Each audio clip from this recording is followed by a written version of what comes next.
Parents often come to us and say, my child isn't communicating. But what if that isn't really true? What if your child is communicating actually all day long and the breakthrough begins when you learn how to recognize it? Yeah, you may be surprised to know that the issue often is not that your child is communicating. They are probably communicating. It is just that you have not been taught what to look for. Most approaches teach you to watch for and wait for a gesture or a sign or a word or a shared look, right? So when your child is not using those specific types of communication, you may miss out on all the other pieces of communication that they are using. So it all comes down to communicative intent. And communicative intent just means intentionally communicating to another person. And it is also the desire to communicate, not just the ability to produce a word or do a sign or activate a button on an AAC. And we also can't prompt or pressure a desire to communicate. So it's either there or it isn't, or it could be emerging, I guess, too. Yeah. But it can only really develop when we ignite the social driver and respond to all communication as if it was a word. That's the key. And this is the piece that everyone skips over. And this is why progress so often can stay stuck. Because without a child's naturally developing desire and understanding that their communication has value, progress just doesn't move forward in the way that you hope it will. And this is also why, for many children and even many adults, they may stay stuck at the requesting stage without ever moving to internally motivated sharing or commenting. But when you watch for and respond to communication that is not yet intentional, you help your child understand that what they are doing has value. And this is the only way that they learn that their own communication in its very natural state really matters. So let's look at an example of a crying child and look at the difference between a child that has communicative intent and emerging communicative intent. So the first child is a child that is wandering around the room. They are crying. They're crying. We can picture this. They're crying aimlessly, wandering around the room, but they're not yet directing any communication to you. So then we have a second child who is also crying, but this child is actually looking at a toy or an iPad or something that they want, and then they shift their gaze to you as the parent. And so when they do this, it's showing us that they have some emerging intentional communication because they've realized on some level that they can direct that communication to another person. And so they are using it in this example. Then let's consider last the third child. So this child is also crying, like the other two. This child sees something on the shelf, and this child is crying, but they're also jumping up and down and pointing to something on the shelf, and they're looking at you. This child has some pretty strong communicative intent, right? And so this child knows that they are somehow part of the communication process and that what they do has value. Their communication has value. And so they are willing to pull out all the tools that they have in order to communicate what they want to, in order to get their message across. And this child understands their value in the part of all of the communication. So they know that when they communicate something to you, that they will be heard even if they're not using words. Yeah, so this third child has developed communicative intent. And this is what's very innate and naturally develops for typically developing children. But this communicative intent is really at the heart of all the communication progress that you want to see and that you're working for with your child. So this is really where you want to work with your autistic communicator. Yet just so many people skip over building communicative intent. And very often it's just because they don't know how to build it.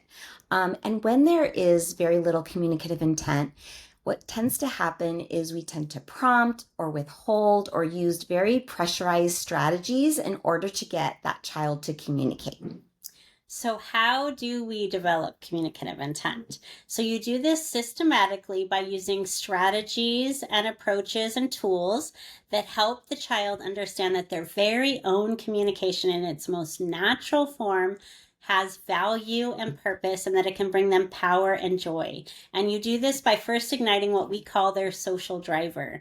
And that is helping them understand that tuning into you more and more is worth it, and that it feels good. And that over time, they learn that communication with you can be a shared interactive experience. But building the social driver is really just the first piece. So we've had many families who have joined us in coaching, and they've really been successful in igniting that social driver. So they're using a lot of tools and bringing the fun, and their child is tuned into them to some degree. But really, they could only go so far because they haven't begun to read and respond to all the communication that their child's giving them. So this next piece that we're going to explain is just something that families have told us that they've never had it explained in this way, how unintentional communication gradually becomes intentional communication. So how do we do this? Well, you're going to become a detective and you're going to watch for and respond to all of your child's communication, even if it does not yet have communicative intent. This is where the gold is, right? And when you consistently notice and respond to the way that your child is communicating naturally, your child learns that their communication matters.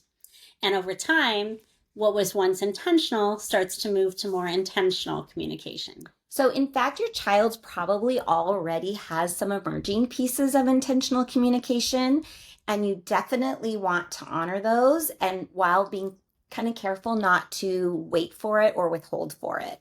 So it's really important to mention here that as your child develops more intentional communication, you're always going to respond to your child's first form of communication, whether it is unintentional or intentional. And the key here is to really meet them at their most natural place of communication, and that's so that they can learn the value of their communication, and you're building that internal motivation to communicate. Yes, and you want to keep in mind that when you first start, you may be missing intentional communication also. And that is because very often you're looking for a gesture or a sign or a word or even a specific type of look. And this is because very often you have been taught that those were the things of value. So what your child is already communicating, you may have dismissed without even intending to. So first, the more you shift your perspective just to see all communication as valuable, like Sherry was just saying, and then you respond to it, the more connected you're going to start to feel with your child, and just realize how much they're already communicating with you. Second, your child is going to use more and more communication over time as they really learn and understand its value because of how you're responding to it. And as you practice listening with your eyes, you will notice more and more that your child is communicating. And within an interaction, you may notice multiple pieces of unintentional communication just within that one interaction. And the more you work, the more you read, and the more you respond, you're going to start to see intentional pieces start to pop up with that unintentional communication. So we want you to consider some of these unintentional pieces of communication.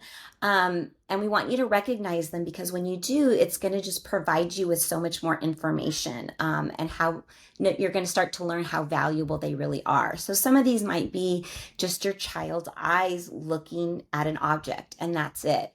They might lean into the object. Very subtle communication here, unintentional communication. They might move closer to something. They might, touch it. They might move their hand, or they might move a body part. You're going to look for any subtle piece of unintentional communication that you otherwise may have missed. Then you're going to respond to all of it as if it was a word. And when you respond to all of their communication from its most natural place, as if it was a word, then they start to learn their communication has value, purpose, power, and joy. You're going to hear us say that a lot. Yeah. And this is how you build communicative intent. And as you see that communicative intent emerge more and more consistently, it's going to feel just so amazing, because you know that the work that you're doing is creating this. And you will want to do it more and more as you see your child tune into you, and start to move from that unintentional communication to more intentional communication based on all the fun that you're bringing and the tools that you're using. So really, there is just nothing more amazing than watching your child begin to understand that their very own most natural communication, no matter how they give it, is so valuable and it's powerful. Yes. And nothing feels better to you than having your child respond quicker and quicker to you, and to have your child start to come to you because they know that you bring the fun, and that when they come to you, you respond to their communication no matter how they give it. It takes time and it takes consistency, but something amazing happens when you meet your child exactly where they are and you respond to the most natural communication in the way they need it most. So the more consistently you respond, the more they understand that their communication has value, power, and purpose. And you are then just on your way to a totally different type of interaction that will bring both of you just so much joy. Yeah. So if your child shows little to no communicative intent right now, know that you're in the right place. Many of our families started just this way. Inside our free community, we talk about how to ignite the social driver. We talk about our tools. We share about how you can catch emerging communication and respond to it in just the way your child needs it most, so that communication can build naturally. And we would love to support you. So click below and join us. Yes. You have to click stop. Yeah, I know. I was just giving another